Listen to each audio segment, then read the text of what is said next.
السلام عليكم ورحمة الله وبركاته. إن الحمد لله نحمده ونستعينه ونستغفره ونعوذ بالله من شرور أنفسنا ومن سيئات أعمالنا من يهده الله فلا مضل له ومن يضلل فلا هادي له وأشهد أن لا إله إلا الله وحده لا شريك له وأشهد أن محمدا عبده ورسوله صلى الله تعالى عليه وعلى آله وصحبه وسلم تسليما كثيرا. أما بعد، يقول السائل: هناك من فرق بين الطائفة المنصورة والفرقة الناجية، فهل التفريق صحيح؟ وإذا كان كذلك فمن هم الفرقة الناجية ومن هم الطائفة المنصورة؟ الجواب: هؤلاء يريدون أن يفرقوا بين كل شيء، يريدون أن يفرقوا بين المسلمين وحتى صفات المسلمين يريدون أن يفرقوا بينهما، وهذا القول ليس بصحيح. فالطائفة المنصورة هم الفرقة الناجية ولله الحمد، لا تكون منصورة إلا إذا كانت ناجية، ولا تكون ناجية إلا إذا كانت منصورة، فهما وصفان متلازمان لشيء واحد. وهذا التفريق إما من جاهل وإما من مغرر يريد أن يشكك شباب المسلمين في الطائفة المنصورة الناجية। মহান আল্লাহ সমস্ত প্রশংসা যে আল্লাহ রাব্বুল আলামিন আমাদেরকে কোরআন সুন্নাহ ভিত্তিক তাওহীদ ভিত্তিক সহিহ আকীদা গ্রহণের তৌফিক দান করেছেন। আলহামদুলিল্লাহ। সালাত ও সালাম নাযিল হোক প্রিয় রাসূল সাল্লাল্লাহু আলাইহি সাল্লামের উপর, যার হেদায়েতই হচ্ছে হিদায়াত, যার রাস্তাই হচ্ছে সঠিক রাস্তা, আর বাকি যত পথ মত রয়েছে সমস্ত কিছু হচ্ছে বিভ্রান্তিকর রাস্তা। আমাদের আজকের মানহাজের পর্ব নম্বর 10, শেখ সালেহুল ফওজান হাফিজাহুল্লাহ তাআলা প্রশ্ন উত্তরের যে কিতাবটি আমাদের সামনে রয়েছে, আসইলাতুল মানাহিজিল জাদীদা, তার প্রশ্ন নম্বর 41 এবং তার উত্তর নিয়ে আলোচনা করব। বিষয়বস্তু হচ্ছে সাহায্যপ্রাপ্ত দল আর মুক্তিপ্রাপ্ত দল। তায়েফা মানসুরা মানে হচ্ছে সাহায্যপ্রাপ্ত দল, আর ফিরকা নাজিয়া মানে হচ্ছে নাজাত প্রাপ্ত বা মুক্তি প্রাপ্ত দল। সাহায্যপ্রাপ্ত দল মানে আল্লাহ রাব্বুল আলামিন ওই দলে ওই জামাতের সর্বদা সাহায্য করেন, যদিও তাদের সংখ্যা কম। তাদেরকে কেউ লাঞ্ছিত অপদস্থ করতে পারবে না, অর্থাৎ সবসময় এই সহি দাওয়াত সাহায্যপ্রাপ্ত দলের পৃথিবীতে হতে থাকবে, যদিও তাদের সংখ্যা স্বল্প। এই হচ্ছে সাহায্যপ্রাপ্ত, আল্লাহর সাহায্য তাদের সামিল থাকবে। আর নাজাত প্রাপ্ত বা মুক্তিপ্রাপ্ত দল মানে যেই দলটি আল্লাহ রাব্বুল আলামিনের আযাব থেকে, জাহান্নাম থেকে কি পাবে? নাজাত পাবে, মুক্তি পাবে, যারাকে জাহান্নামে যেতে হবে না। যেমন ওই হাদিসটিতে রয়েছে, যে হাদিসে বলা হয়েছে যে এই উম্মত কত ভাগে বিভক্ত হবে? 73 ভাগে। খ্রিস্টানরা কত হয়েছিল? 72, ইহুদিরা 71, 72, 72, 73 এই উম্মত পৌঁছবে। আর কুল্লুহুম ফিন্নার বা কুল্লুহা ফিন্নার, সবগুলি জাহান্নামে যাবে ইল্লা একমাত্র একটি দল। নবী করিম সাল্লাল্লাহু আলাইহি ওয়াসাল্লাম বলেছেন যে একটি দলই জান্নাতি হবে, বাকি দলগুলি জাহান্নামে যাবে, মানে চিরকাল জাহান্নামী না। কেউ তো চিরকাল হইতে পারে, যারা ঈমান ভঙ্গ করার মতো বড় কুফরি, বড় শিরক করেছে, কিন্তু যারা বিভিন্ন বিদআত করেছে, বিভিন্ন দলে বিভক্ত হয়েছে বিদআতের ভিত্তিতে, তারাও এই সব ফেরাকদের অন্তর্ভুক্ত। তাদের জন্য সাজা শাস্তি রয়েছে জাহান্নামের। সেই সাজা শাস্তি কিছু কাল হতে পারে, দীর্ঘকাল হতে পারে, আবার কিছু লোকের চিরকাল হতে পারে, কিছু ফিরকার। আর কিছু আল্লাহ রহমতে নবী সাল্লাল্লাহু আলাইহি ওয়াসাল্লামের শাফাআতে মাফও পেতে পারে, কবরে আযাব দিয়ে তাদের মাফ হইতে পারে। সেটাই ছিল তাদের আযাব, তাতে মাফ হয়ে গেছে, হয়তো হতে পারে। তো নাজাত প্রাপ্ত দল কয়টি? একটি। সাহায্য প্রাপ্ত দল কয়টি? একটি। তো প্রশ্ন করছেন যে এই সাহায্যপ্রাপ্ত দল আর মুক্তিপ্রাপ্ত দলে কি কোনো পার্থক্য আছে? মানে দুটো কি আলাদা আলাদা পৃথক দল এই উম্মতের, না একটি দলের দুটো নাম? আপনারা সহজেই বলে দিলেন, যদিও অনুমান ভিত্তিকই বললেন, কিন্তু কিছু কিছু আলেমরা বিভ্রান্তির শিকার হয়েছে, যাদের মানহাজে সমস্যা রয়েছে, তারা বিভ্রান্ত হয়েছে, এইরকম তারা কিছু কিতাবও লিখে ফেলেছে। যেমন এক লেখকের নাম ছাড়াই বলছি, তার কিতাব ইখওয়ানি ইহাসার, সে আল গোরাবা আল ওয়ালুন একটি কিতাব লিখল, আর তাতে সে দাবি করলো, প্রমাণ করার চেষ্টা করলো যে সাহায্যপ্রাপ্ত দল আলাদা আর মুক্তিপ্রাপ্ত দল আলাদা। নবী সাল্লাল্লাহু আলাইহি ওয়াসাল্লাম দুই হাদিসের উদ্দেশ্য দুই দল। কথাটি ভুল। জি হ্যাঁ, মানহাজগত ভুল, আদর্শগত ভুল। শেখ সালেহ ফৌজান হাফিজাহুল্লাহকে এই প্রশ্নই করা হয়। কি প্রশ্ন? যে হাল হুনাকা মান ফাররাকা বাইনা তায়েফাতিল মানসুরা ওয়াল ফিরকান নাজিয়া, কিছু কিছু এমন আলেম রয়েছে বা মানুষ রয়েছে যারা সাহায্যপ্রাপ্ত দল আর মুক্তিপ্রাপ্ত দলে পার্থক্য করে থাকে। ফাহালে তাফরিক সহিহুন, এই পার্থক্যকরণ কি সঠিক না ভুল? ওয়াইদা কানা কাযালিকা, যদি পার্থক্য হয় যে সাহায্যপ্রাপ্ত দল আলাদা আর মুক্তিপ্রাপ্ত দল আলাদা, যদি এটাই হয়, ফামান হুমুল ফিরকাতুন নাজিয়া, তাহলে মুক্তিপ্রাপ্ত দল কোনটি? ওয়ামান হুমুত তায়েফাতুল মানসুরা, সাহায্যপ্রাপ্ত দল কোনটি? কোনটাকে দুনিয়াতে কেমন করে চিনব যে এই দলটা হচ্ছে সাহায্যপ্রাপ্ত, আল্লাহর সাহায্য তাদের জন্য রয়েছে, আর এই দলটি হচ্ছে নাজাত প্রাপ্ত? যদি দুটি দল হয় তাহলে জবাবে বলছেন শেখ সালেহ ফৌজান হাফিজাহুল্লাহ তাআলা, হাউলা ইউরিদুনা ইউফাররিকু বাইনা কুল্লি শাই, এরা যারা বলছে যে সাহায্যপ্রাপ্ত দল তায়েফা মানসুরা আর ফিরকা নাজিয়া মুক্তিপ্রাপ্ত দল, এই দুই দলে পার্থক্য রয়েছে, দুটো দলের নাম ভিন্ন ভিন্ন দল, এরা এমন স্বভাবের যারা মানহাজে বিভ্রান্তির শিকার হয়েছে, তারা সবকিছুতেই পার্থক্য করে, সবকিছুতেই তাফরিক পার্থক্য করে, অথবা বিভেদ সৃষ্টি করে, বিভাজন করে, বিভক্তি সৃষ্টি করে। জি, ইউরিদুনা ইউফাররিকু বাইনাল মুসলিমিন, এমনকি মুসলিমদের মাঝেও এরা বিভক্তি সৃষ্টি করতে চায়। আলাদা আলাদা লেভেল, এরা চিশতিয়া, এরা কাদেরিয়া, এরা নকশবন্দিয়া, এরা সাহারওয়ার্দিয়া, এরা হচ্ছে আপনার কি রেফাইয়া, এরা হচ্ছে চিশতিয়া সাবেরিয়া, এরা হচ্ছে সাজেলিয়া।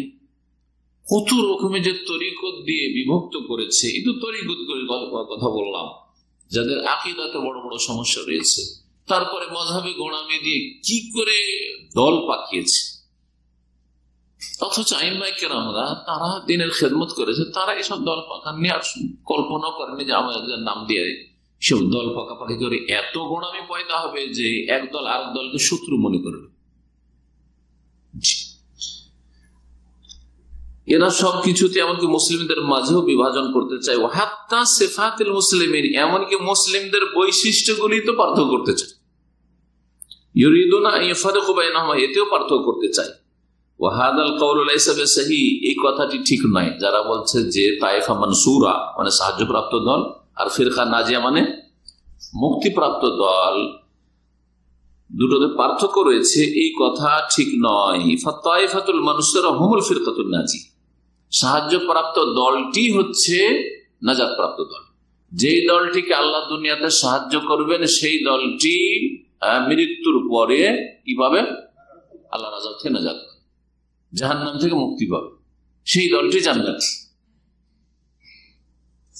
ওয়ালিল্লাহিল হামদ, আলহামদুলিল্লাহ।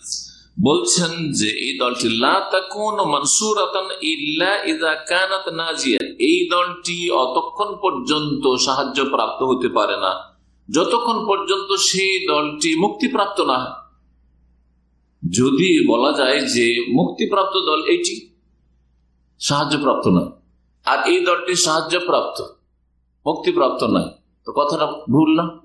যে দলকে আল্লাহ সাহায্য করছেন সেই দল কি মুক্তিপ্রাপ্ত হবে না? যেই দল মুক্তি পাচ্ছে আযাব থেকে সেই দলকে আল্লাহ দুনিয়াতে সাহায্য করবেন না? তাহলে ভিন্ন কি করে হইল? লজিকটা, যুক্তিটা বুঝতে পারছেন? জি, বলছে অতক্ষণ সাহায্য প্রাপ্ত হতে পারে না যতক্ষণ পর্যন্ত সেই দলটি নাজাত প্রাপ্ত না হবে। আল্লাহ আযাব থেকে নাজাত দিলেই দুনিয়াতে ওদেরকে কি করবেন? সাহায্য করবেন। ওয়ালা তাকুনু নাজিয়াতান, এইরকমই মুক্তি অতক্ষণ পেতে পারে না ইল্লা ইযা কানাত মানসুরা, যতক্ষণ পর্যন্ত সাহায্য প্রাপ্ত না হবে। দুনিয়াতে সাহায্য পেলেই ওরাই মুক্তি পাবে। কারণ আল্লাহ বলেছেন যে ইন্না লানানসুরু রুসুলানা ওয়াল্লাযীনা, আয়াত পড়েন, ওয়াল্লাযীনা আমানু, মাশাআল্লাহ, ইন্না লানানসুরু রুসুলান, নিশ্চয় আমি আমার রসুলগণকে সাহায্য করি। তারা সাহায্য প্রাপ্ত কারা? আম্বিয়া রসুলগণ। ওয়াল্লাযীনা আমানু, আর যারা রসুলদের উপর ঈমান নিয়ে এসেছে। দেখলেন, আর রসুলদের উপর ঈমান নিয়ে আসার দাবি তো 73 ফিরকাই করছে, কিন্তু খাঁটি ঈমানদার একটি দল, যেমন নবী সাল্লাল্লাহু আলাইহি ওয়াসাল্লাম বলেছেন, ওই দলটিকে এখানে বোঝানো হচ্ছে, তাই না? ওদেরকে আল্লাহ সাহায্য করে, কারণ ওরাই আম্বিয়া রসুলগণের আদর্শের উপর পুরোপুরি প্রতিষ্ঠিত। তো বলছেন ফাহুমা ওয়াসফানে মুতালাজিমানে লিশাইইন ওয়াহিদিন, এই দুটি হচ্ছে গুণ বা বৈশিষ্ট্য। একটা হচ্ছে সাহায্য পাওয়া আর গুণ, আর একটা হচ্ছে নাজাত পাওয়ার গুণ। কি গুণ বললাম? দুনিয়াতে সাহায্য পাওয়ার গুণ, আল্লাহ সাহায্য পাবেন, আর আখিরাতে আযাব থেকে, জাহান্নাম থেকে নাজাত পাবেন। এই দুটি হচ্ছে ওয়াসফ, গুণ বা বৈশিষ্ট্য, লিশাইইন ওয়াহিদিন, একটি বস্তুর, মানে একটি দলের। এই দলটি দুনিয়াতে সাহায্য পাবে আর আখিরাতে নাজাত পাবে, মুক্তি। ওয়াহাযা তাফরীক ইম্মা মিন জাহিল, এই যে পার্থক্য করেছে যে সাহায্যপ্রাপ্ত দল আলাদা আর নাজাতপ্রাপ্ত দল আলাদা, এই যে পার্থক্য করেছে, এটা হয় সে মিন জাহিলিন, এটা জাহিলের পক্ষ থেকে হয়েছে, মূর্খ, অজ্ঞ, জানে না, সেই জন্য পার্থক্য করেছে। অজ্ঞতার কারণে মানুষ দুই ভাগে বিভক্ত, যারা গোমরা হয় তারা দুই ভাগে বিভক্ত, হয় অজ্ঞতার কারণে পথভ্রষ্ট হয়েছে, আর না হলে অসৎ উদ্দেশ্য আছে বা হঠকারিতা আছে, বুঝে তারপরে মানবে, জানে তারপরে মানবে না। বলছেন হয় ইম্মা মিন জাহিলিন, এই পার্থক্যকরণ হচ্ছে মিন জাহিলিন, মূর্খর পক্ষ থেকে, সে মূর্খ যে পার্থক্য করেছে, ওয়া ইম্মা মিন মুগরিদিন, অথবা কোন পার্থিব অসৎ উদ্দেশ্য রয়েছে তার, জি, অসৎ উদ্দেশ্য রয়েছে, জি। ইউরিদ আইয়ুশাক্কিকা শাবাবুল মুসলিমিন, মুসলিম যুবকদেরকে সন্দেহে নিমজ্জিত করতে চাই, ফি তায়েফাতিল মানসুরাতিন নাজিয়া, সেই সাহায্যপ্রাপ্ত দলটি সম্পর্কে, যেই দলটি মুক্তিপ্রাপ্ত, যেই দলটি সাহায্যপ্রাপ্ত আর মুক্তিপ্রাপ্ত, সেই দলটি সম্পর্কে মুসলিম যুবকদেরকে কি করতে চাই? সন্দেহান করতে চাই, সন্দেহে ফেলতে চাই। এই ছিল শেখ সালেহ ফৌজান হাফিজাহুল্লাহ উত্তর। তার উত্তরটা বলে দেওয়ার পরে কিছু গুরুত্বপূর্ণ কথা ভাষ্যকার উল্লেখ করেছেন অন্য আইম্মায়ে কেরামদের, কথাগুলি আজকে মন দিয়ে শুনবেন। জি, বলছেন ভাষ্যকার 130 নম্বর টিকা, এই উত্তর, এই যে উত্তর রয়েছে 41 নম্বর প্রশ্নের, তারই টিকা হচ্ছে 130 নম্বর। তাতে রয়েছে ওয়াহাদা হুয়া কাউলু আইম্মাতিল হাদিস, এই সাহায্যপ্রাপ্ত দলটি হচ্ছে নাজাতপ্রাপ্ত দল, এটি হচ্ছে আইম্মায়ে মুহাদ্দিসিনদের উক্তি, আইম্মাতুল হাদিসের যারা ইমাম তাদের উক্তি। ফাল ফিরকাতুন নাজিয়া হুমুত তায়েফাতুল মানসুরা, নাজাতপ্রাপ্ত দলটি হচ্ছে সাহায্যপ্রাপ্ত দল। ওরা কারা? ওদের আরো কিছু নাম রয়েছে, বা অন্য নামেও বিভিন্ন দেশে বা বিভিন্ন জায়গায় তারা পরিচিত। তার মধ্যে ওয়াহুম আহলুল হাদিস, আইম্মায়ে কেরামদের অনেকের কাছে তারা হচ্ছে আহলুল হাদিস, হাদিসওয়ালা। আহল মানে ওয়ালা, আহলুল হাদিস মানে হাদিসওয়ালা। আর হাদিস শুধু হাদিসকে বলে না, কোরআনকে বলে। কোরআন কারীমের 7 জায়গায় কোরআন কারীমকে কি বলা হয়েছে? হাদিস। আল্লাহু নাযালা আহসানাল হাদিস, আফা বিহাযাল হাদিসি তাজাবুন, আফা বিহাযাল হাদিস আনতুম মুদহিনুন। তারপরে হাবি আইয়িব হাদিসিম বাদাহু ইউমিনুন। জি হ্যাঁ, নবী সাল্লাল্লাহু আলাইহি ওয়াসাল্লাম সুন্নতি ফাইন্না খায়রুল হাদিসি কিতাবুল্লাহ, কোরআনে কারীম হচ্ছে খায়রুল হাদিস। আহলুল হাদিস মানে হাদিসওয়ালা। আচ্ছা, আহলুল হাদিস মানে হাদিসওয়ালা। হাদিসওয়ালা মানে কি?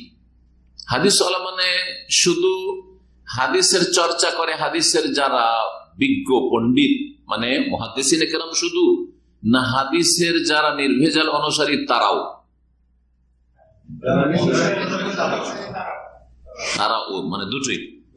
মুহাদ্দিসিনে কেরামও যারা হাদিসের খেদমত করেছেন বা করছেন, আর যারা হয়তো অত জ্ঞান রাখেন হাদিস সম্পর্কে, কিন্তু কোরআন এবং হাদিসের নির্ভেজাল অনুসরণ করে, তারা কোরআন হাদিসের অনুসরণ করতে গিয়ে লাগাম লাগিয়ে রাখেনি যে আমাদের একটা মযহাবী লাগাম আছে, এই হাদিস সহিহ হইল আমাদের মযহাবে চলবে না, কারণ আমি হচ্ছি শাফিঈ। এই হাদিস সহিহ হলো আমাদের এর উপর আমল করা চলবে না, কারণ হচ্ছে আমি হানাফি। এই হাদিস সহিহ বুখারী বা মুসলিমের সহিহ সনদে বর্ণিত থাকলেও এটা আমল করা যাবে না, যেহেতু আমি মালিকি। হ্যাঁ, এইভাবে যদি মযহাবী তাআসসুব, এর আগে কিন্তু বলেছি, মযহাবের যদি মাসলাগুলি কোরআন এবং হাদিসের পক্ষে হয় তাহলে অবশ্যই আমলযোগ্য, হ্যাঁ অবশ্যই গ্রহণযোগ্য। কারণ কি গ্রহণ করলেন আপনি? মূলত কোরআন হাদিসের কথা গ্রহণ করলেন, তাই না? কিন্তু তারা ভুলের ঊর্ধ্বে নয়, ইজতিহাদে। সুতরাং যেখানে আপনার সহিহ হাদিস বিরোধী ফতোয়া প্রমাণিত হয়েছে, যে অন্য মযহাবে যে ফতোয়াটি আছে সেটার দলিল মজবুত, আমার দলিলটা কমজোর, তা আপনার ছেড়ে দেওয়া ফরজ না, কারণ তারা ভুলের ঊর্ধ্বে না। এটাই তো শিখে গেছেন চার ইমাম। আহলুল হাদিস মানে দুটোই, যারা হাদিসের অনুসরণ করে, নির্ভেজাল অনুসরণ, হাদিস সহিহ হাদিস চলে, ইজা সাহাল হাদিস ও মাযহাবী। ইমাম আবু হানিফা রাহিমাহুল্লাহর কথা এটা, অন্যান্য ইমামরা সবাই বলেছেন সহিহ হাদিস পেয়ে গেলে সেটা হচ্ছে আমার মাযহাব। আর এই কথা ভালো করে তার ছাত্ররা ইমাম আবু ইউসুফ, ইমাম মুহাম্মদ, ইমাম জুফর রাহিমাহুল্লাহ জামিয়ান, তারা ভালো করে বুঝেছিলেন যে যেই কারণেই তারা হাজার হাজার মাসাইলে ইমাম সাহেবের ওস্তাদের বিপরীত ফতোয়া দিয়েছে, জি। যখন দেখেছে যে হাদিস স্পষ্ট ইমামের ইজতিহাদ ও ফতোয়ার বিপরীত হয়ে গেছে, তখন কোন দিকে চলে এসেছেন? হাদিসের দিকে চলে এসেছেন, ইমাম সাহেবের ফতোয়া ছেড়ে দিয়েছেন, বরং নিজের বিরোধিতা করেছেন। ইমাম শাফি রাহিমাহুল্লাহ যখন ইরাকে ছিলেন তখন যে ফতোয়াগুলো দিয়েছেন, মিশরে গেলেন তার অনেক নতুন হাদিস পেলেন সহিহ সনদে, যেটা ইরাকে পাননি। তখন ওখানে গিয়ে হাজার হাজার মাসাইলে তিনি রুজু করে, মানে প্রত্যাবর্তন করে ফিরে আসলেন। এই জন্য যারা শাফি ফিকহ পড়ে, যেহেতু আমরা চার মাযহাবেরই ফিকহ পড়েছি, তো শাফি ফিকহ যারা পড়ে তাদের কিতাবে লেখা আছে যে হাযা কওলুহুল কদীম, ইমাম শাফি এটা হচ্ছে পুরাতন উক্তি, মানে ইরাকে থাকা কালের ফতোয়া। আর হাযা কওলুহুল জাদীদ বা মাযহাবুল জাদীদ, এটা হচ্ছে তার নতুন মাযহাব বা নতুন ফতোয়া। কোথায়? মিশরে যাওয়ার পরে। আমি যদি গত বছরে আলোচনাতে একটা ফতোয়া দিয়ে থাকি আর আজকে আর একটা দিই, আর আমার ফতোয়ার আমি বিরোধিতা করি, তো আপনারা আমাকে গালবন্ধ করবেন না, বলবেন যে যেটা পরে বলেছে ওটা ঠিক। যদি জ্ঞানী মানুষ হন তো বলবেন যেটা পরে বলেছেন সে নিশ্চয়ই উনি স্টাডি করেছেন, তারপর তখন দেখেছেন যেটা ভুল আছে, সেজন্য ওটা বাদ দিয়েছেন, এখন এইভাবে বলেছেন, তাই না? কিন্তু আমাদের জাহিল সমাজের আর একটা ভুল দিক আছে। হ্যাঁ, কেমন আলেম দেখো, একই মানুষ দুই কথা বলছে, একটা ভিডিওতে এক কথা আর এক ভিডিওতে আর এক কথা, আর রেকর্ড হয়ে গেছে, ও চলে গেছে মানুষের হাতে, ঠিক না? ভুল ফতো আমার চলে গেছে, আমি জানতাম না তখন, ওইটা কি হক জানতাম। হতে পারে না? আরে অবশ্যই হতে পারে, জি হ্যাঁ। কিন্তু বড়ই অজ্ঞতা আমাদের সমাজে আছে, অনেকে দু চারটা সহিহ আকীদা শিখেও আলেমদের মুখতবাজি করা শুরু করে। ইমাম শাফির কি করবেন? ইমাম আহমদ রাহিমাহুল্লাহ যেহেতু সবচেয়ে বড় মুহাদ্দিস ছিলেন, আর ওই যুগে হাদিস চর্চা আরো বেশি হয়ে গেল, উনি পরে আরো আসলেন, তখন ওনার এক একটা মাসলায়, অনেকগুলি মাসলাতে 4টা-5টা করে উক্তি আছে। এটাই আমাদের মত, এটাই আমাদের মত, এটাই আমাদের মত, এটাই এতগুলি মত, তো কোনটা নিব? এখন একজন হাম্বলি কোনটা নেবে? তখন ওগুলোকে স্টাডি করে যে কোনটা সর্বশেষ তার মত, হ্যাঁ সেটা ধরে নেব ইমাম আহমদের, আর তারপরে দেখবো যে এই 4টা-5টা ওনার মতের মধ্যে কোনটা সহিহ হাদিসের কাছাকাছি আমাদের মনে হচ্ছে। এটাও তো হইতে পারে যে যেটা ইমাম আহমদের শেষ মত সেটাতে ভুল করেছেন ইজতিহাদে, আর মাঝখানে দ্বিতীয় তৃতীয় মত যেটি সেটাই হাদিসের কাছাকাছি, এটা হতে পারে না? হতে পারে। এমন একবারে নিশ্চিত হইতে পারবো না আমরা যে যেটা শেষে বলেছি ওইটাই ঠিক, হতে পারে আগেরটাই ঠিক ছিল, কিন্তু আমার ধারণাই আমার কাছে পরেরটা ঠিক, সেজন্য আমি ফিরে এসেছি আগের কথা থেকে। কিন্তু অন্য আলেমদের ধারণায়, তাদের স্টাডিতে, তাদের গবেষণায় গিয়ে যদি দেখা যায় যে না, উনি যেটা পরে বলেছেন ওইটাই ভুল করেছেন, আগেরটা ঠিক ছিল, হতে পারে, বিচিত্র কিছু নেই। তো যাই হোক, আসল কথার দিকে ফিরে আসি। কি বলছিলাম? আহলুল হাদিস মানে যারা মুহাদ্দিসিন, হাদিসের খাদেম তারাও, আর যারা হাদিসের নির্ভেজাল অনুসারী তারাও। কিন্তু মযহাবের অন্ধ মুকাল্লিদ আলেমরা, কথা মুকাল্লিদ কে আলেম বলে ঠিক না, কিন্তু তাদের ভাষায় আলেম বলছে। কারণ যে অন্ধ অনুসারী সে আলেম কি করে হলো? জ্ঞানী তার চোখ খোলা মানুষ, তো আবার অন্ধ অনুসরণ কেন করে? মুকাল্লিদ মানে তো অন্ধ অনুসারী, কথা বলছেন না? এই জন্য মুকাল্লিদ কোনোদিন আলেম হয় না। গैर মুকাল্লিদি আলেম হইতে পারে, যে অন্ধ অনুসরণ করে না, অন্ধ ভক্তি যার নেই, কোরআন এবং হাদিসের আলোকে ওস্তাদের কথা নেব, সে কোনোদিন আলেম হইতে পারে। আর যে বলে আমি কোরআন হাদিস বোঝার যোগ্যতা রাখি নে, হ্যাঁ আমি অন্ধ অনুসারী অমুক, হ্যাঁ আলেমের অমুক ইমামের, সে কোনোদিন আলেম হইতে পারবে না। এই জন্য আমাদের ইন্ডিয়া, বাংলাদেশ, পাকিস্তানে অনেক মযহাবীরা আহলে হাদিসদের উপর আপত্তি তুলে, হ্যাঁ যে জনগণ কি করে আহলে হাদিস, বড় আলেম আহলে হাদিস হইতে পারে। জি হ্যাঁ, একজন জামাতের বড় নেতা দুনিয়া থেকে চলে গেছেন, আল্লাহ রহম করেন। হ্যাঁ, হজের মাঠে 2002-03 দিকে সম্ভবত আমি ছিলাম, পাথর মারতে এসেছি, আর আমার সাথে দাম্মামের একজন সেই যুগের পুরানো সিনিয়র ছাত্র ছিল। মানে এত বড় নেতা যে উনি মন্ত্রী হয়েছিলেন একসময়, সোজা কথা, কথা বোঝা গেছে কিনা? জামাত ইসলামের নেতা যিনি একসময় কি হয়েছিলেন, মন্ত্রী হয়েছিলেন, বাকি নামটা বললাম না। জি, তো ওনার সাথে দেখা তো বাংলাদেশি হিসাবে জানতাম না যে উনি এই লোক। তো তখন ওই ছবি টবি তখন তো আসেনি, ভিডিও অত আসে নাই সোশ্যাল মিডিয়াতে। তো সালাম দেওয়া হলো, পাথর মেরে যাচ্ছে রাস্তাতে খেমার দিকে, উনিও যাচ্ছেন, পাথর মেরে দেখা হয়ে গেল, সালাম দেওয়া হইল, পরিচয়। ওনাকে জিজ্ঞেস করলাম, উনি বলেন যে আমি অমুক। আপনি?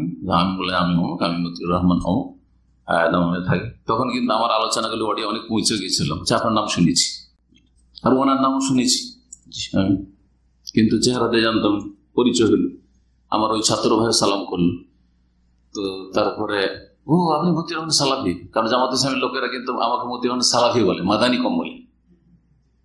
হ্যাঁ, ওখানে একটা রাজনীতি আছে, এই রাজনীতি অনেকে বুঝে না। কারণ সালাফি বলে দাও মানে বেদাতীদেরকে সাবধান করে দাও, এই সালাফিও কিন্তু কথা নেবে না, মার্খা মারা নাম এটা, কথা বলছেন না? আর মাদানি বললে, হ্যাঁ হানাফি মাদানি হুজুর আছে, জামাতি মাদানি হুজুর আছে, তবলিগি মাদানি হুজুর আছে, আর সালাফি মাদানি আছে, কথা বুঝতে পেরেছেন? যার ফলে যত আমাদের জামাতি ভাইরা আমার সাথে কথাবার্তা বলে, ও সালাফি সাহেব কেমন আছেন, কখনো বলবেন না মাদানি সাহেব মতিউর রহমান ভাই কেমন আছেন। জি হ্যাঁ, সব হেকমত বুঝি, গত সপ্তাহে বলছিলাম না, রাজনীতি না করি কিন্তু রাজনীতিটা বুঝি মানুষের, যে কি রাজনীতি করছে, নাম নিও সালাফি আর মাদানিও না রাজনীতি। তো আমাকে সালাফি যদি আহলে হাদিস বলে তো ও সালাফি জেনে বলে, আর ওনারা বললে ওই নিয়তে বলে যে সালাফি বলে দেওয়া মানে আমার খাওয়ার লোক উনি সালাফি, সুতরাং খবরদার সালাফি থেকে, সালাফি ইজম থেকে সাবধান। আমার সাথে কথাবার্তা হলো, সালাম তো শেষ, ওকে পার্সোনাল আমাদের ভাইকে বলছে যে উনি তো সালাফি আহলে হাদিস, কিন্তু আপনি কি আর সালাফি ও আহলে হাদিস হতে পারবেন? ওকে বলেছে, আমাদের সিলেটের ভাই ছিল, ও তো এত বড় ওজনের কথা বুঝিনি, কিন্তু আমি তো এত ভারী কথা বুঝি। আপনারা বুঝেননি যে কি বললো, উনি তো শেখ মতিউর রহমান, উনি সালাফি হতে পারবেন, আহলে হাদিস হতে পারবেন, কিন্তু আপনি কি করে সালাফি আর আহলে হাদিস হবেন?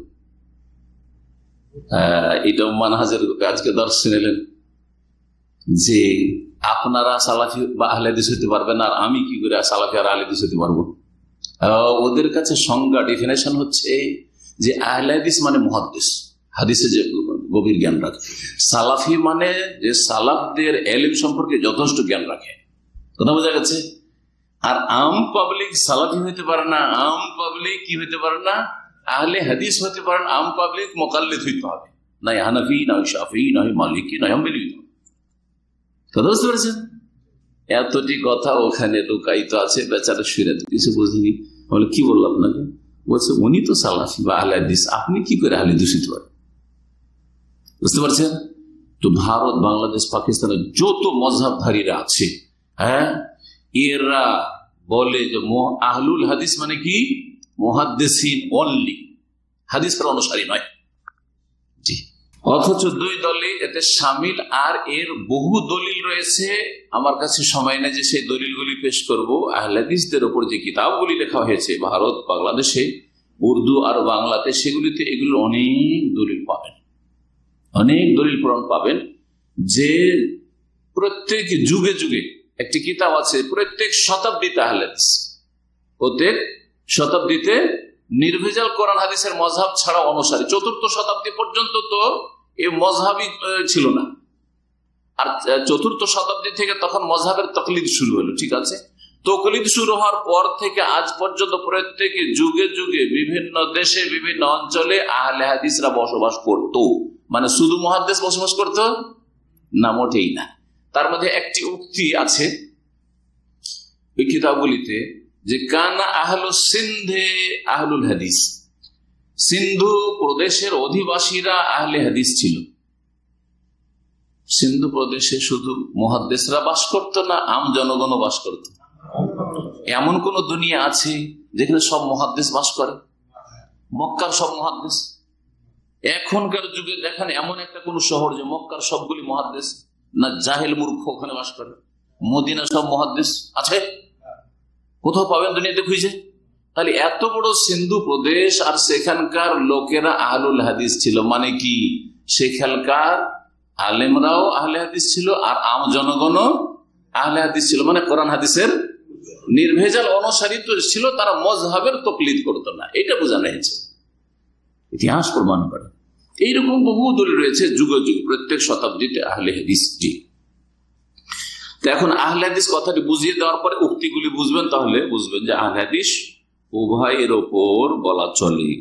এই আহলুল হাদিসরা হচ্ছে ওয়াহুম আহলুস সুন্নাত ওয়াল জামা, এরা হচ্ছে আহলে সুন্নাত ওয়াল জামা। কিন্তু আহলে সুন্নাত ওয়াল জামাত নামটি শুধু এখন যথেষ্ট এই জন্য নয় যে এই চমৎকার নামটি ভারত, বাংলাদেশ, পাকিস্তানের যত পীরপন্থী, মাজারপন্থী তারা নিয়ে নিয়েছে। তাদের কাছে একটা ভাগ আছে, জানেন কিনা? ওরা বলে সুন্নি না হয় ওয়াহাবি। কি বলে? সুন্নি না হয় ওয়াহাবি। যারা মাজার পূজা করে, বেরেলভি, রেজভি, তারা বলে আমরা সুন্নি। আর সৌদি আরবের লোকেরা বা আহলে হাদিসরা হচ্ছে ওয়াহাবি। এমন কি দেওবন্দি তবলিগীদেরকেও বেরেলভি কি বলে? এর ওয়াহাবি। তাহলে যারা সবচেয়ে বেশি মাজারে পূজা করে, শিরক, বড় শিরক করে, তারা যদি এই চমৎকার নামটি নিয়ে নেয়, সাইনবোর্ড আহলুস সুন্নাত ওয়াল জামা, তাহলে আমরা আহলে সুন্নাত ওয়াল জামা বললে আমরা নিজের পরিচয়টা প্রকাশ করতে পারলাম না। তখন প্রশ্ন থেকে যায় যে কোন আহলে সুন্নাত? ওই মাজারপন্থী বেরেলভি আহলে সুন্নাত না আর অন্য একটা দল যারা শিরকের বিরুদ্ধে সোচ্চার, সেই আহলে সুন্নাত ওয়াল জামা? কথা ঠিক না? সেই জন্য যারা তাকলিদ থেকে আর শিরক বিদআত থেকে মুক্ত ভারত উপমহাদেশে, তারা বললো যে আমরা আহলুস সুন্নাত ওয়াল জামাত প্লাস আর একটি নামের প্রয়োজন পড়েছে। সেটা কি? আহলুল হাদিস। যে আমরা কোরআনে হাদিসে নির্ভেজাল অনুসারী, যাতে করে নিজের পরিচয়টা বহন করা যায়, প্রয়োজনে পেশ করা যায়। যেখানে সেখানে আহলে হাদিস করে বেড়াবেন না, এটা দাওয়াতের তরিকা না। নতুন একটা জায়গায় গেলেন বা এখানে সংগঠন করেন আহলে হাদিস, এই দাওয়াতে আরো বড় বাধা। এটা তরিকা, ক্ষেত্র তৈরি করেন, আসল খাঁটি আহলে হাদিস তৈরি করেন। বুঝেই নাই কিছু, বানান একটা, এখানে একটা শাখা খুলেন, তরিকা, ভূত তরিকা। তো কিন্তু নামের প্রয়োজন রয়েছে, এফরাত না তাফরিতা না, বাড়াবাড়িও না আর ঘাটতি ছাড়াছাড়িও না। নাম মুসলিম নাম যথেষ্ট, আবার আরেক দল মুসলিম, আরেক দল মুসলিম গুরু, মুসলিম নাম যথেষ্ট। তো মুসলিম, আপনি যদি নিজে আহলে হাদিসে বলেন মুসলিম নাম যথেষ্ট, আমরা সহি আকীদার, সেই জন্য তো জামাত ইসলামীরা মুসলিম না, তবলিগীরা মুসলিম না, দেওবন্দিরা মুসলিম না, সবাই তো মুসলিম। যত ফিরকা আছে মুসলিম, হানাফি, শাফি, মালিকি, হাম্বলি সবাই মুসলিম। হ্যাঁ, তাহলে কি করে পরিচয়? কোন মুসলিম? আবার বুঝাই দে কোন মুসলিম? ও যেই মুসলিম মযহাবের তাকলিদ করে না, সেই মুসলিম। হ্যাঁ, সেজন্য আহলুল হাদিস বলেই নিজের পরিচয় ভালোভাবে দেওয়া যেতে পারে। এখন আসেন, তাহলে এই জামাত সাহায্যপ্রাপ্ত দল, তায়েফা মানসুরা, ফিরকা নাজিয়া, আহলুল হাদিস, আহলুস সুন্নাত ওয়াল জামা, এই দলটি হুমুল জামাত হাদিস আছে। জান্নাতি দলটি ফিরকা নাজিয়া, সেটা হচ্ছে আসল জামাত, যারা সাহাবায়ে কেরামের জামাতের অনুসারী জামাত। সালাফিউন, ভাষ্যকার বলছেন যে তারাই হচ্ছে সালাফি। আরব দেশে সালাফি, আরব দেশে আহলে হাদিস অনেকে বুঝবে না, কিন্তু সালাফি বুঝবে। সালাফি কুয়েতে যান সালাফি, কাতারে যান সালাফি, দুবাই যান সালাফি আছে, সৌদি আরবে সালাফি, সব বুঝছে। হ্যাঁ, মিশর সুদানে আনসারুস সুন্নাহ বুঝবে। জি, এইভাবে বিভিন্ন নাম হতে পারে। যদি কাজ ঠিক থাকে, নামের ভিন্নতায় এমন কোনো যায় আসে না, নামের ভিন্নতায় এমন কোনো যায় আসে না। জি,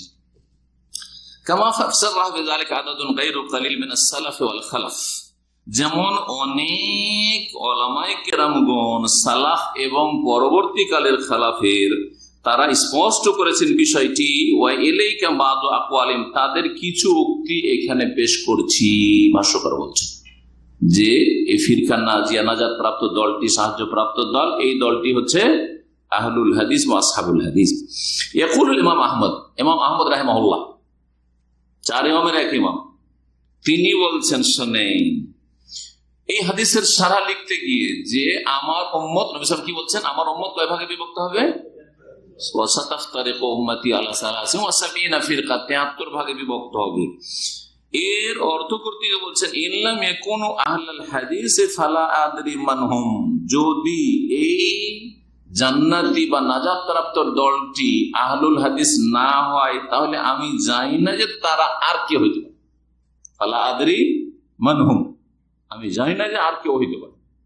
অর্থাৎ একমাত্র সেই দলটি হচ্ছে আহলুল হাদিস, মানে কোরআন এবং হাদিসের অনুসারী। আরে হাদিস নাম থাকলে শুধু হবে না, কিন্তু নামে নাজাত দেবে না, এটাও ভালো করে মনে রাখবে।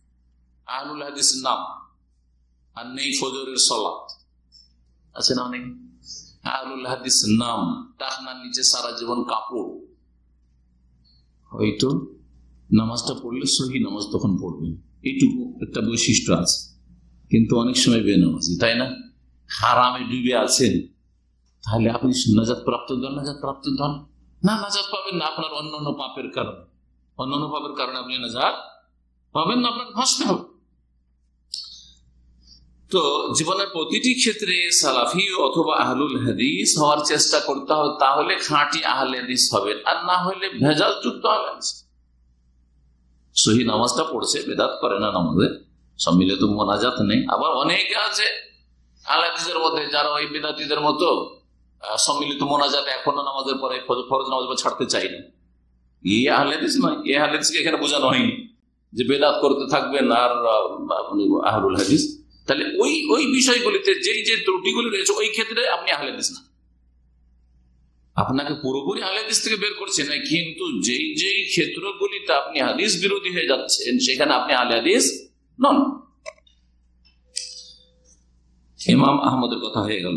হাদিস এটা কোথায় রয়েছে? উক্তিটা ইমাম হাকিম রাহিমাহুল্লাহ মারিফাত উলুমুল হাদিসের পৃষ্ঠা নম্বর 3 সহিহ সনদে বর্ণনা করেছেন। এবং তারপরে ইমাম তিরমিজি রহমতুল্লাহ আলাইহি, যিনি ইমাম তিরমিজি, সুনানে তিরমিজি বা জামে তিরমিজি তো রয়েছে, এই হাদিসের ভাষ্য লিখতে গিয়ে সেই হাদিসটি কি আরেকটি হাদিস, যে লা তাজালু তায়ফাতুম মিন উম্মতি যাহিরিন আলাল হক মানসুরিন, আমার উম্মতের একটি ক্ষুদ্র দল সর্বদা বিজয়ী থাকবে, সাহায্য প্রাপ্ত থাকবে কিয়ামত পর্যন্ত।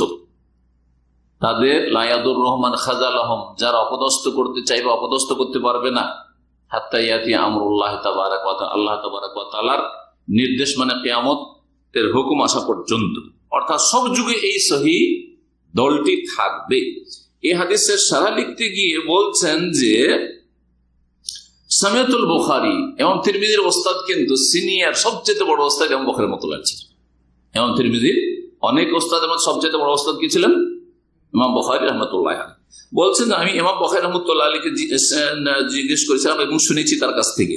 ইয়াকুলু, তিনি আবার তার ওস্তাদ থেকে নকল করেছেন। ইমাম বুখারীর ওস্তাদ কে? আলী ইবনুল মাদিনী।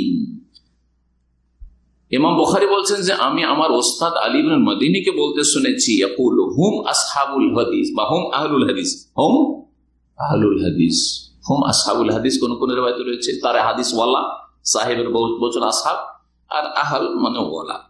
ইমাম বুখারী রাহমাতুল্লাহ আলাইহি খালকুল ইবাদ, খালকু আফআলিল ইবাদ, খালকু আফআলিল ইবাদ নামক একটি তার কিতাব রয়েছে। সেই কিতাবের 61 পৃষ্ঠায় ওয়াকাযালিকা জাআলনা উম্মাতান ওয়াসাতা এই আয়াতের তাফসীরে এই সাহায্যপ্রাপ্ত দলটি সম্পর্কে এই হাদিসে গিয়ে তিনি উল্লেখ করেছেন এই বিষয়টি। এখন আসেন ইমাম ইবনে তাইমিয়া রাহিমাহুল্লাহ সম্পর্কে বলছেন ওয়ালাম ইউফারিক শাইখুল ইসলাম ইবনে তাইমিয়া রাহিমাহুল্লাহ তাআলা আত-তাইফাতুল মানসুর আল ফিরকান নাজিয়া। বিষয়বস্তু আমাদের কি ছিল, যে সাহায্যপ্রাপ্ত দল আর নাজাতপ্রাপ্ত দল একটির দুটো নাম না, দুটো ভিন্ন ভিন্ন দল, তাই না?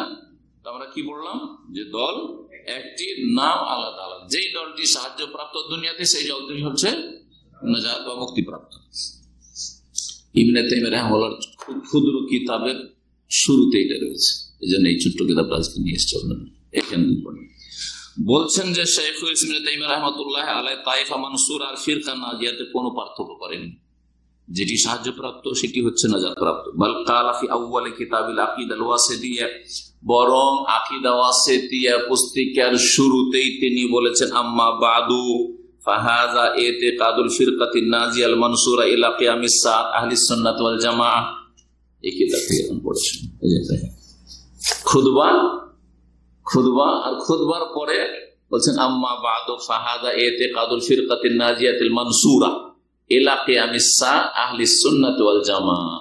এই কিতাবটি হচ্ছে ফিরকা নাজিয়া আল মানসুরা, যেই দলটি হচ্ছে সাহায্যপ্রাপ্ত। তাহলে মানসুরা এক হাদিস থেকে নিলেন বৈশিষ্ট্য, আর আরেক হাদিস থেকে নিলেন কি নাজিয়া। দুটোকে একসাথে মিলিয়ে বললেন যে যেই দলটি নাজাত প্রাপ্ত আর সাহায্য প্রাপ্ত, সেই দলের ইতিকাদ আকীদা কিয়ামত পর্যন্ত এই থাকবে, যা এই কিতাবে সংক্ষেপে লিখিত হয়েছে। বুঝলেন না? ওই দলটির নাম কি বলছেন? আহলুস সুন্নাত ওয়াল জামাআহ। আহলুস সুন্নাত ওয়াল জামাআহ।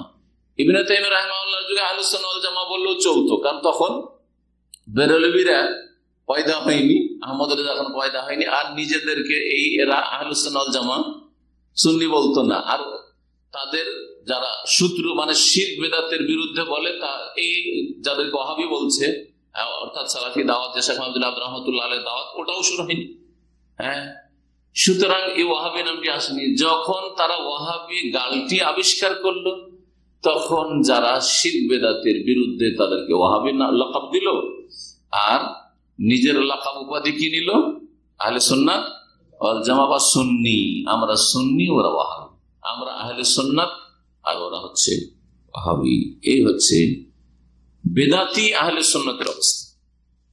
তাহলে ইমাম ইবনে তাইমিয়া রাহিমাহুল্লাহর কাছেও এই দুটো হচ্ছে একই দলের। মাজমুআ ফাতাওয়ার 3য় খণ্ডে 129 পৃষ্ঠা রয়েছে। আরো তিনি অন্যান্য জায়গায় এই বিষয়টি মাজমুআ ফাতাওয়ার 3য় খণ্ডে 179 পৃষ্ঠা রয়েছে, 3য় খণ্ড 159 পৃষ্ঠা রয়েছে। বলছেন ইন্না কওলি ইতিকাদুল ফিরকাতিন নাজিয়া আল ফিরকা আল্লাতী ওয়াসাফাহা আন-নবী সাল্লাল্লাহু আলাইহি ওয়াসাল্লাম বিন নাজাতি হুয়াল ইতিকাদুল মাসুর আনিন নবী সাল্লাল্লাহু আলাইহি ওয়া আসহাবিহি।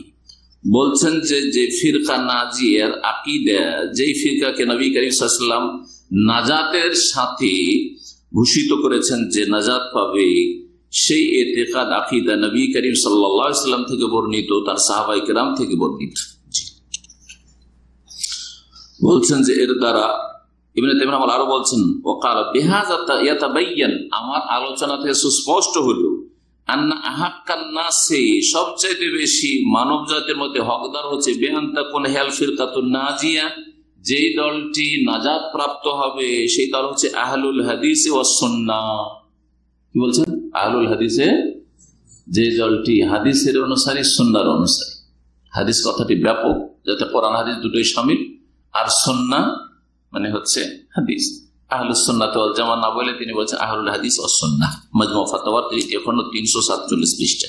শেখ ইবনে বাজ রাহমাতুল্লাহ আলাইহির উক্তি বলে শেষ করছি এই বিষয়টি। শেখ ইবনে বাজ রাহমাতুল্লাহ আলাইহিকে জিজ্ঞেস করা হয়, জিজ্ঞেসকারী যখন এই ফিতরাটা শুরু হয়, কিছু আলেমরা বলে যে ফিরকা নাজিয়া আলাদা, তাইফা মানসুরা আলাদা, তখন ওনাকে জিজ্ঞেস করা হাল তুফারিকু বাইনা তাইফাতিল মানসুরা ওয়াল ফিরকা নাজিয়া, কারণ ওই লেখক বলছে যে শেখ ইবনে বাজ পার্থক্য করেছেন। এই কথার দাবি করায় শেখকে জিজ্ঞেস করা হয় যে আপনি কি সাহায্যপ্রাপ্ত দল আর নাজাত প্রাপ্ত দলে পার্থক্য করেন? ফাজাবা সামাহাতুহু, সামাহাতু শেখ ইবনে বাজ রাহমাতুল্লাহ আলাইহি বলেন জবাবে, আত-তায়েফাতুল মানসুরা হিয়াল ফিরকাতুন নাজিয়া, যে দলটি সাহায্যপ্রাপ্ত সেই দলটি হচ্ছে নাজাত প্রাপ্ত। হুমা ওয়াহিদাতুন, সেই দলটি হচ্ছে একটি দল। হুম আহলুস সুন্নাত ওয়াল জামাআহ, সেই দলটি হচ্ছে আহলুস সুন্নাত ওয়াল জামাত। আর ওয়াহুমুস সালাফিউন, তারাই হচ্ছে সালাফকার। আরব দেশে সালাফি বলে বেশি চিনে, হ্যাঁ, এখন ভারত বাংলাদেশে গেলে আহলুল হাদিস বলে বেশি চিনে। জি, ওয়াহুমুস সালাফিউন। জিজ্ঞাসাকারী আরো জিজ্ঞাসা করে যে ইন্না ফুলানান ইয়াকুল, অমুক ব্যক্তি অমুক আলেম বলেছেন যে ইন্নাকা ওয়াফাকতাহু আলা তাফরিক, আপনি নাকি পার্থক্য করেছেন। শেখ ইবনে বাজকে জিজ্ঞেস করছে জিজ্ঞেসকারী যে আপনি নাকি বলেছেন সাহায্যপ্রাপ্ত দল আর নাজাতপ্রাপ্ত দল আলাদা আলাদা, হাল হাযা সহি, কথাটি কি ঠিক? আপনি কোন সময় বলেছেন? ফাহাজাবা শেখ আব্দুল আজিজ, শেখ আব্দুল আজিজ রাহিমাহুল্লাহ জবাব বলেন, লা লা, না না, আমি এই কথা বলিনি। ওয়াহিমা, সে ভুল করেছে। হ্যাঁ, আওকালা গালিতা, সে গলত করেছে, সে ভুল করেছে, আমি এরকম কথা বলিনি। শেখ আব্দুল আজিজ রাহিমাহুল্লাহ ক্যাসেট থেকে উল্লেখ করা হয়েছে তার যে আলোচনা ছিল সেই আলোচনা থেকে। এরপরে আর একটা ক্ষুদ্র আলোচনা আছে এই সালাফিদের সম্পর্কে, সেটা এর সাথে মিলিয়ে নেওয়াটা ভালো হবে। ৬২ নম্বর প্রশ্ন, জিজ্ঞাসাকারী জিজ্ঞেস করছেন মাহিয়া সালাফিয়া, সালাফি আকীদা বা সালাফি মানহাজ কি? ওয়াহাল ইয়াজিবু সুলুকু মানহাজিহা ওয়া তামাসসুকু বিহা, সালাফি মানহাজ মোতাবেক জীবন যাপন করা কি আবশ্যক এবং সালাফি মানহাজকে আঁকড়ে ধরা কি জরুরি, না সালাফি মানহাজ ছাড়া অন্য কোনো মানহাজে চলতে পারে? জিজ্ঞাসাকারী জিজ্ঞেস করছে সালাফি মানহাজ কি এবং সালাফি মানহাজ ধরে রাখা ওয়াজিব না ওয়াজিব না, জরুরি না জরুরি না।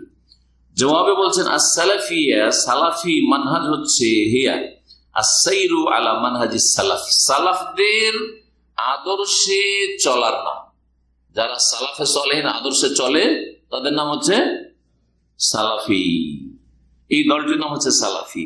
এই সালাফ কারা? মিনাস সাহাবাতে, সাহাবায়ে কেরাম, ও তাবেঈন, তাবেঈন, তাবেঈন ওয়াল কুরুনুল মুফাদ্দালা, এবং ফজিলত যেই যুগের লোকদেরকে দেওয়া হয়েছে, অর্থাৎ স্বর্ণ যুগের লোকেরা, তিনটি যুগ। নবী সাল্লাল্লাহু আলাইহি ওয়াসাল্লাম কি বলেছেন? খায়রুল কুরুনি কারনি সুম্মা আল্লাযীনা ইয়ালুনহুম সুম্মা আল্লাযীনা ইয়ালুনহুম, সবচেয়ে শ্রেষ্ঠ যুগ হচ্ছে আমার যুগ, আর তারপরে যুগটি, হ্যাঁ, আর তারপরে যুগটি, মানে সাহাবায়ে কেরাম, তাবেঈন, তাবেঈনের যুগ খুব বেশি। তো সালাফি মানহাজ কাকে বলে? সালাফি মানহাজের উপরে চললে তাদেরকে সালাফি বলে। আর সালাফদের মানহাজ হচ্ছে সাহাবায়ে কেরামরা সালাফ, তাবেঈনরা সালাফ এবং তাবেঈনরা সালাফ। আকীদার ক্ষেত্রে, ফাহাম এবং বুঝার ক্ষেত্রে, অসলুক এবং আখলাক চরিত্রের ক্ষেত্রে, আদর্শের ক্ষেত্রে। ওয়াজিবু আলাল মুসলিমি সুলুক হাযাল মানহাজ, বলছেন শেখ সালেহ ফাওয়াদ হাফিজাহুল্লাহ তাআলা যে মুসলিমের জন্য ফরজ এই পথের, এই আদর্শের উপর চলা। সালাফি মানহাজ উপর চলা মুসলিমদের জন্য কি ফরজ। সালাফি মানহাজ কি?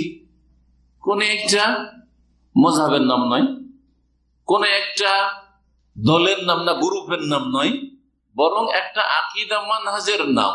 যে আপনি এই আকীদা যদি পোষণ করেন, যে আকীদা সাহাবায়ে কেরামদের ছিল, রাসূলুল্লাহ পরে তাবেঈনদের ছিল, আর তাবেঈনের ছিল, আইম্মা আরবা 4 ইমামের ছিল, হ্যাঁ, মুহাদ্দিসিনদের ছিল, এই আকীদায় যদি আপনি পোষণ করেন এবং এই মানহাজের উপর চলেন, আর যখনই আপনার উপর কোন ইমামের আলেমের ফতোয়া ভুল মনে হবে, সেটা ছেড়ে দিয়ে কোরআন হাদিসের দিকে চলে যাবেন। কোন ক্ষেত্রে আবু হানিফার কথাকে প্রাধান্য দেবেন, কোন ক্ষেত্রে ইমাম শাফির কথাকে প্রাধান্য দেবেন আপনি, হ্যাঁ, কোন একটা মযহাবের অন্ধ পাবন্দি করবেন না আপনি। এটা হচ্ছে সালাফি মানহাজ, এটি ছিল সাহাবায়ে কেরামদের তরিকা। সাহাবায়ে কেরাম মাসআলা জানতেন কারো কাছ থেকে, আর যখন বুঝতে পারতেন যে না, আগের কথাটি তো ভুল ছিল, নবী সাল্লাল্লাহু আলাইহি ওয়াসাল্লাম তো এরকম হাদিস বলেছেন, অমুক সাহাবীর কাছে পেয়েছি, তখন সেদিকে ফিরে আসতেন। আল্লাহ তাআলা, মহান আল্লাহ বলেছেন ওয়াস-সাবিকুনাল আউওয়ালুনা মিনাল মুহাজিরিন ওয়াল আনসার ওয়াল্লাযীনা ইত্তাবাউহুম বিইহসানিন রাদিয়াল্লাহু আনহুম ওয়া রাদু আনহু।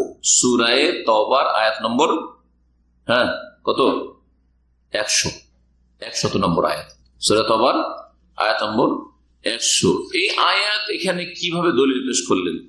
ওয়াস-সাবিকুনাল আউওয়ালুন, যারা অগ্রগামী, প্রথম সারির, সাবেকুন অগ্রগামী, আউয়ালুন প্রথম যুগের বা প্রথম সারি, মিনাল মুহাজিরিন অর্থাৎ মুহাজিরিনরা, আনসাররা এরা, ওয়াল্লাযীনা তাবাউহুম বিইহসান আর যারা তাদের অনুসরণ করবে নিষ্ঠার সাথে, তারা তাবেঈন হোক অথবা তাবা তাবেঈন হোক, বিশেষ করে এরা যেহেতু নিষ্ঠার সাথে তারা অনুসরণ করেছেন, আর এই আদর্শের উপর কিয়ামত পর্যন্ত কেউ যদি বহাল থাকে, নিষ্ঠার সাথে, ইখলাসের সাথে, খুলুসিয়াতের সাথে সাহাবায়ে কেরাম, তাবেঈন, সালাফে সালেহিনের মানহাজের অনুসারী হয়, রাদিয়াল্লাহু আনহুম আল্লাহ তাআলা রাজি হবেন, ওয়া রাদু আনহু এবং তারাও আল্লাহর উপর রাজি সন্তুষ্ট হয়ে যাবে।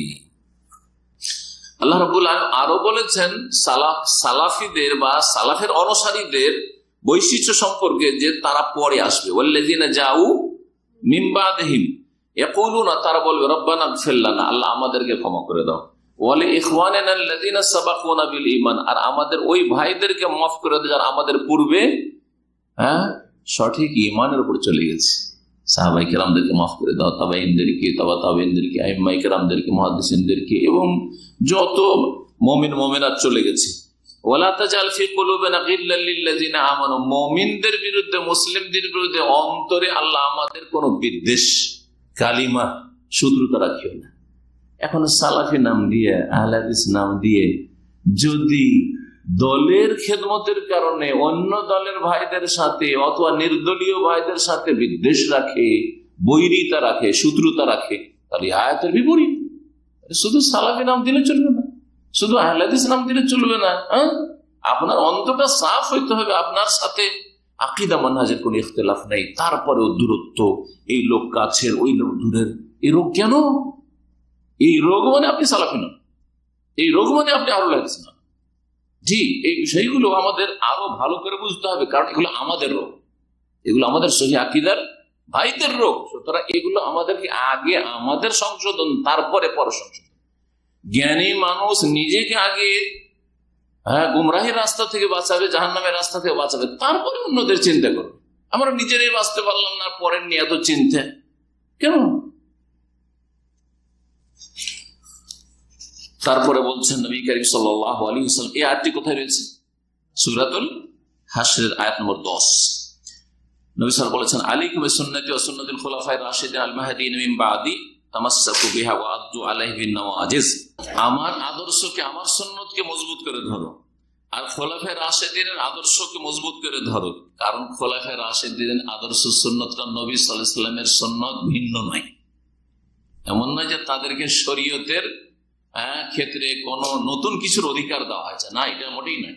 নবী সাল্লাল্লাহু আলাইহি ওয়াসাল্লাম আমার 4 খলিফা, খোলাফায়ে রাশিদিন, নবী সাল্লাল্লাহু আলাইহি ওয়াসাল্লাম আদর্শ ছাড়া ভিন্ন কোনো দিকে যাবেন না।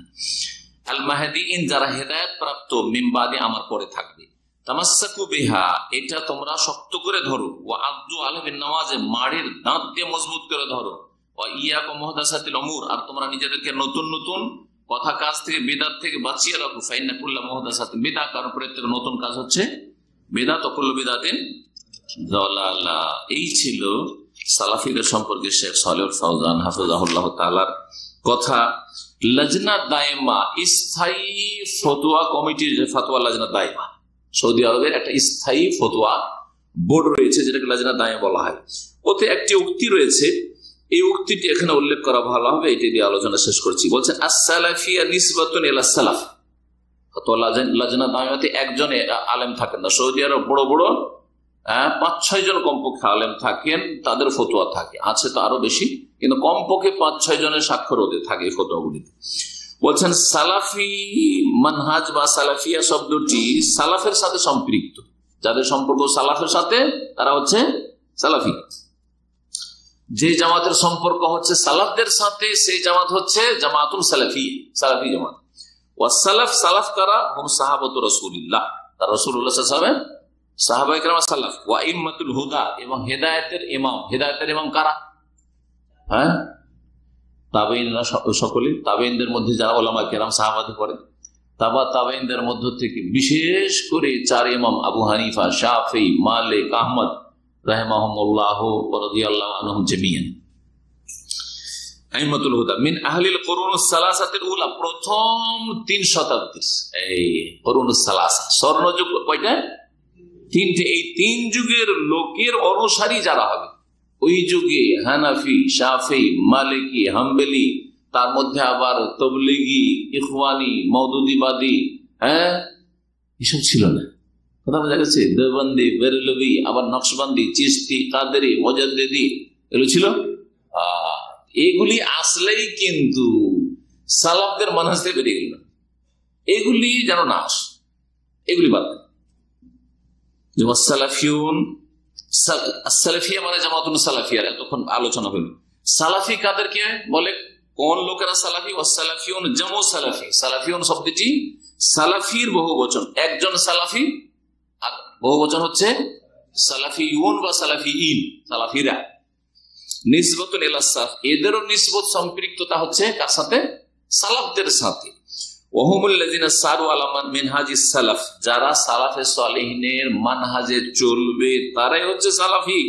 সালাফি সালেহিনদের মানহাজ কি ছিল? যেটা একটু আগে বললাম, মিন ইত্তিবাইল কিতাব ওয়াস সুন্নাহ, কোরআন সুন্নাহর ইত্তিবা করবেন। অন্ধ কোন ইমামের ফতোয়া অনুসরণ করবেন না আপনি, বরং কিতাব সুন্নাহর ইত্তিবা করবেন। ওয়া দাওয়াতু ইলাইহিমা, কিতাব সুন্নাহ কোরআন হাদিসের দলিলের দিকে দাওয়াত দেবেন। ওয়াল আমাল বিহিমা, কোরআন এবং হাদিসের উপর আমল করবেন আপনি।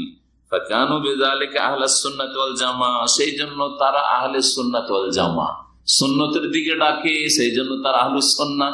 আর সাহাবায়ে কেরামদের স্বর্ণযুগের জামাতের দিকে ডাকে, সেই জন্য তারা হচ্ছে ওয়াল জামাআহ। জি হ্যাঁ, ফতোয়া লাজনা দাইমা, দ্বিতীয় খণ্ড, 165 পৃষ্ঠা, ফতোয়া নম্বর হচ্ছে 1361।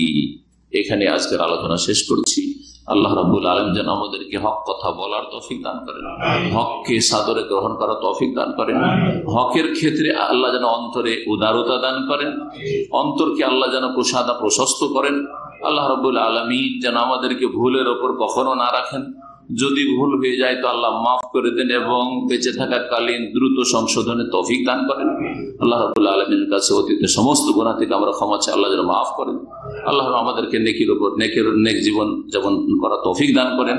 আল্লাহ রাব্বুল আলামিন আমাদের সকলকে জান্নাতুল ফিরদাউস দান করেন। সুবহান রাব্বিকা রাব্বিল ইজ্জাতি আম্মা ইয়াসিফুন ওয়া সালামুল মুরসালিন, আলহামদুলিল্লাহি রাব্বিল আলামিন।